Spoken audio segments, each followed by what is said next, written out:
বেশ কিছুদিন ধরে আমার একটা সমস্যা হচ্ছে, সেটা হলো চেনা পরিচিত টেস্টের কোনো খাবার দাবার খেতে ইচ্ছে করছে না। সবসময় মনে হচ্ছে নতুন কিছু খাই, নতুন কিছু খাই। তাই এখন মাঝে মধ্যেই এর সাথে তাকে, তার সাথে ওকে, এরকম মিলিয়ে ঝুলিয়ে নতুন কিছু রান্নার চেষ্টা চলছে। আর সেগুলো যখন ভালো হচ্ছে তখন সেগুলো আপনাদের সাথেও শেয়ার করা হচ্ছে। আজও সেরকমই একটা রেসিপি এনেছি। নমস্কার বন্ধুরা, মেঘার সাথে বাঙালিয়ানার আরও একটি নতুন পর্বে আপনাদের সবাইকে স্বাগত। আশা করি আপনারা সবাই খুব ভালো আছেন এবং সুস্থ আছেন। আজ হাতের কাছে কিছুটা বোনলেস চিকেন ছিল, তো ভাবলাম সেটা দিয়েই কিছু একটা ট্রাই করা যাক। আর একটু ঝাল ঝাল মানে একটু চটপাটা টাইপের কিছু খেতে ইচ্ছা করছিল, তো সেই রকম চিন্তাভাবনা নিয়েই মাঠে নেমেছি। আর 7টা শুকনো লঙ্কা নিয়ে সেটাকে গরম জলের মধ্যে ভিজিয়ে দিচ্ছি। লঙ্কাগুলোকে এভাবে দুটুকরো করে কেটে দিচ্ছি, এতে লঙ্কাগুলো একটু তাড়াতাড়ি নরম হয়ে যাবে। আর এটা কিন্তু খুব বেশি ঝালওয়ালা শুকনো লঙ্কা নয়। আপনারা চাইলে শুকনো লঙ্কার দানা বাদ দিয়ে দিতে পারেন, তাতে লঙ্কার ঝালটা কিন্তু অনেকটাই কমে যায়। আর এতগুলো লঙ্কা দেখে আটকে উঠবেন না, এর থেকে বেশি লঙ্কা আমরা কিন্তু মেয়েরা ফুচকা খেতে গিয়ে খেয়ে ফেলি। ঠিক বললাম না বলুন? যদিও ঝালটা আপনারা নিজেরা কন্ট্রোলে রাখতেই পারেন, মানে কম ঝাল খেলে কম লঙ্কা দেবেন, তাহলেই হয়ে যাবে। অথবা কাশ্মীরি শুকনো লঙ্কা ব্যবহার করতে পারেন, তাতে ঝাল খুব বেশি হয় না বললেই চলে। এখানে একটা বড় সাইজের রসুনের কোয়াগুলো ছাড়িয়ে নিয়েছি আমি। তো এই রসুন আর শুকনো লঙ্কা এই দুটোকে একসাথে আমি শিলে একটু বেটে নেব, মানে আধ বাটা টাইপের করে নেব। থেতো করে নেওয়া যেরকম হয় সেই রকম টাইপের আর কি, পুরো মিহি করে বাটবো না। লঙ্কাগুলো প্রায় 10 থেকে 15 মিনিট আমি ভিজিয়ে রেখেছিলাম, তাতে যথেষ্ট নরম হয়ে গেছে লঙ্কাগুলো, আর খুব ইজিলি এটা বাটা যাবে। আপনারা কিন্তু মিক্সিতেও এটা বেটে নিতে পারেন। তবে শুকনো লঙ্কা বাটার জন্য হামানদিস্তা ব্যবহার করবেন না। আগের দিন এই লঙ্কা বাটতে গিয়ে, মানে ভিজিয়ে রাখা শুকনো লঙ্কা বাটতে গিয়ে সেটা ছিটকে এসেছিল, ভেতরে জল ছিল বুঝতে পারিনি, আর মানে মুখে ছিটকে এসেছিল পুরো, বুঝতেই পাচ্ছেন তারপরে কি হয়েছিল। যাই হোক, আমার দুঃখের গল্প আবার সময় পেলে পরে আপনাদের শোনাবো। এবার রান্নায় ফিরে আসি। তো এদিকে রসুন এবং শুকনো লঙ্কাটা বাটা হয়ে গেছে, এটাকে শিল থেকে একটা বাটির মধ্যে তুলে নিলাম। হাত দিয়ে যদি লঙ্কা বাটা ধরতে অসুবিধা হয়, মানে হাত জ্বালা করার টেন্ডেন্সি থাকে আপনাদের, তাহলে অবশ্যই এটা চামচ দিয়ে করবেন। এবার চিকেন নিয়ে চলে এসেছি, এটাকে ম্যারিনেট করতে হবে। আমি এখানে 500 গ্রাম বোনলেস চিকেন ব্যবহার করেছি, আর চিকেনের পিসগুলোকে মিডিয়াম সাইজে কাটিয়ে নিয়েছি। এবার এই চিকেনের পিসগুলোর মধ্যে আমি দিয়ে দিচ্ছি 1.5 চা চামচ পরিমাণে লঙ্কা এবং রসুন বাটাটা। আর বাকি যে রসুন লঙ্কা বাটাটা রইল সেটা দিয়ে একটা সস তৈরি করব, তো ওটা রেখে দিচ্ছি এখন।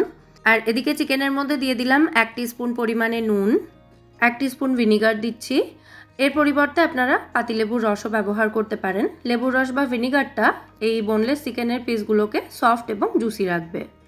1 চা চামচ পরিমাণে সয়া সস দিলাম, তার সাথে দিয়ে দিচ্ছি 1 টেবিল চামচ মতো কর্নফ্লোর, 1 টেবিল চামচ মতো টমেটো সস, আর একটা ডিমের শুধু সাদা অংশটা দিচ্ছি। এই যে কুসুমটা রয়েছে এর মধ্যে আরও একটা গোটা ডিম মিশিয়ে সেটাকে ভেজে নিজে খেয়ে নেবেন। কষ্ট করে সবার জন্য রান্না করছেন, নিজের জন্যও তো একটু ভাবতে হবে নাকি? যাই হোক, এবার এই সমস্ত উপকরণ চিকেনের সাথে খুব ভালো করে মাখিয়ে নিচ্ছি। মাখানো হয়ে গেলে পাত্রটাকে ঢাকা দিয়ে অন্ততপক্ষে আধ ঘন্টার জন্য এটাকে রেখে দিতে হবে। আর যদি হাতে বেশি সময় থাকে তাহলে 2-3 ঘন্টাও রাখতে পারেন, তবে সেক্ষেত্রে অবশ্যই ফ্রিজে রাখবেন। আমি ফ্রিজেই রেখেছিলাম।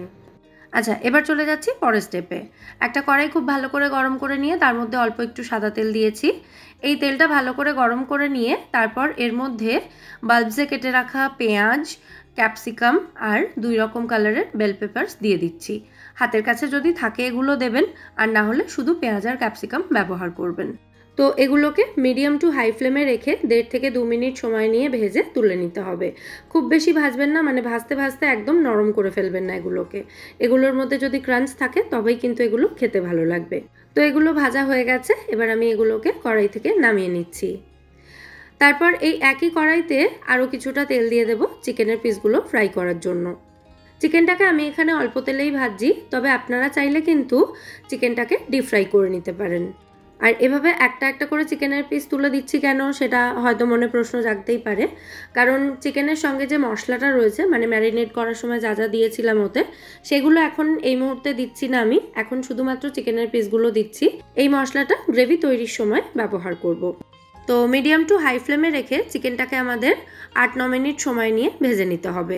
এমনভাবে ভাজতে হবে যাতে চিকেনটা ভাজতে ভাজতেই ভালো মতো সেদ্ধ হয়ে যায়। এমনিতেই বোনলেস চিকেন সেদ্ধ হতে খুব বেশি সময় লাগবে না। তো এই সময় চিকেনটা ভালো মতো সেদ্ধ হয়ে যাবে, তাহলে পরে যখন সসের মধ্যে চিকেনটাকে দেব তখন আর সেটাকে খুব বেশিক্ষণ রান্না করার প্রয়োজন হবে না। তো এদিকে চিকেনটা ভালো মতো সেদ্ধ হয়ে গেছে এবং একটু ভাজা ভাজাও হয়ে গেছে। এবার এগুলোকে ওই যে পেঁয়াজ ক্যাপসিকামগুলো ভেজে রেখেছিলাম ওই প্লেটের মধ্যেই তুলে রাখছি।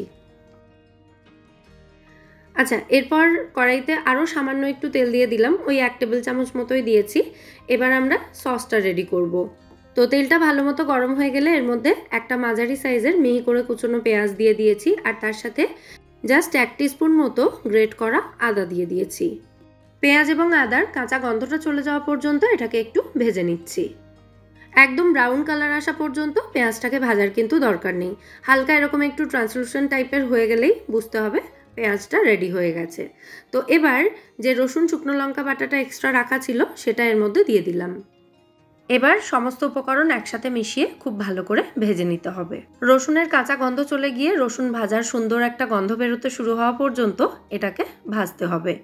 সামান্য একটু জল দিয়ে দিলাম, যেহেতু একদম শুকনো শুকনো হয়ে গেছিলো মশলাটা, তাই যাতে পুড়ে না যায় সামান্য একটু জল দিয়েছি। 2 থেকে 3 টেবিল চামচ মতোই জল দিয়েছি এখানে। পেঁয়াজ, আদা, রসুন এগুলো কিন্তু ভালো মতো ভাজা হতে মোটামুটি 5 থেকে 6 মিনিট মতো সময় লেগে যাবে। মানে এই মশলাটাকে একটু সময় নিয়ে ভেজে নিতে হবে। তারপর এর মধ্যে দিয়ে দিচ্ছি এখানে 2 চা চামচ পরিমাণে ভিনিগার, 3 টেবিল চামচ মতো দিয়ে দিচ্ছি এখানে টমেটো সস, আর 1.5 চা চামচ মতো দিয়ে দিলাম সয়া সস। এরপর সমস্ত উপকরণ একসাথে আবারও কিছুক্ষণ ভেজে নেব। সমস্ত সসের মধ্যেই নুন থাকে, তাই নুনটা একদমই কম পরিমাণে দিলাম, 1/2 টিস্পুনেরও কম দিয়েছি। প্রসেসটা সেম না হলেও এই সসটা কিন্তু শেজওয়ান সসের মতোই খেতে লাগে। আর যে পরিমাণ চিকেন আমি এখানে রান্না করছি তার জন্য এই সসটা কিন্তু অনেকটা বেশি, তাই সসটা রেডি হয়ে যাওয়ার পর এটাকে আমি অর্ধেকটা তুলে রেখে দেব। সসটাকে ঠান্ডা করে এয়ারটাইট কন্টেনারে ভরে যদি ফ্রিজে রেখে দেওয়া হয় তাহলে এটা কিন্তু ভালো থাকবে 1 সপ্তাহ মতো। তারপর ফ্রাইড রাইস বানাতে পারেন এটা দিয়ে, ফ্রাইড নুডলস বানাতে পারেন, অথবা এই যে চিকেনের প্রিপারেশনটা হচ্ছে সেটা বানাতে পারেন, শেজওয়ান চিকেন বানাতে পারেন। অপশন অনেক কিছুই আছে, যেটা ইচ্ছা বানাতে পারেন। যাই হোক, সসটা অর্ধেকটা তুলে নেওয়ার পর বাকি অর্ধেকটা সসের মধ্যে চিকেনের যে ওই এক্সট্রা ম্যারিনেশনের মশলাটা ছিল সেটা দিয়ে দিলাম।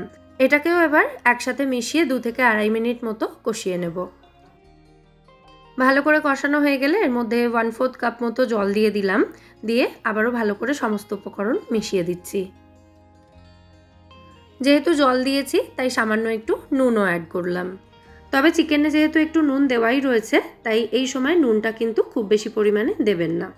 সসটা আমাদের রেডি হয়ে গেছে। তো এবার এর মধ্যে ভেজে রাখা পেঁয়াজ, ক্যাপসিকাম, বেল পেপারস এবং চিকেন যেটা রয়েছে সমস্তটা একসাথেই দিয়ে দিলাম। হাই ফ্লেমে রেখে এই সসের মধ্যে সমস্ত কিছু একসাথে ভালো করে মিশিয়ে রান্না করব 1 থেকে 1.5 মিনিট মতো। তাহলেই কিন্তু আমাদের চিকেনের প্রিপারেশনটা এখানে একেবারে রেডি হয়ে যাবে। তবে এখন বক্তব্য হচ্ছে hot garlic chicken, chilli garlic chicken এই সমস্ত কিছুর রেসিপি অন্যরকম। তাহলে এটার নাম কি দেব? Chicken in hot sauce. এই নামটা কেমন হবে কমেন্টে অবশ্যই জানাবেন। লঙ্কার ঝাল, ভিনিগারের টক এবং টমেটো সসের মিষ্টত্ব, 3 রকম স্বাদই পাওয়া যাবে এই রান্নায়। তাই এই রান্নাটা কিন্তু দারুণ চটপাটা হবে। ফ্রাইড রাইস, চাউমিন যে কোনো কিছুর সাথে তো ভালো লাগবেই, তার সাথে রুটি পরোটা দিয়ে খেতেও বেশ ভালো লাগবে। রেসিপিটা অবশ্যই আপনারা বাড়িতে ট্রাই করে দেখবেন, আশা করছি আপনাদেরও ভালো লাগবে। আর রেসিপিটা দেখে কেমন লাগলো সেটা কিন্তু অতি অবশ্যই কমেন্টে জানাবেন। ভালো লাগলে ভিডিওটাকে বরাবরের মতো একটা লাইক এবং শেয়ার করে দেওয়ার অনুরোধ রইল। সাথে আমার চ্যানেল মেঘার সাথে বাঙালিয়ানাকে সাবস্ক্রাইব করে আমার পাশে থাকবেন এবং আমায় সাপোর্ট করবেন। তাহলে আজকের মতো এখানেই বিদায় নিচ্ছি। আবার দেখা হবে পরের পর্বে নতুন কোনো রেসিপির সাথে। সবাই সুস্থ থাকবেন, ভালো থাকবেন এবং সবাইকে খুব ভালো রাখবেন। নমস্কার।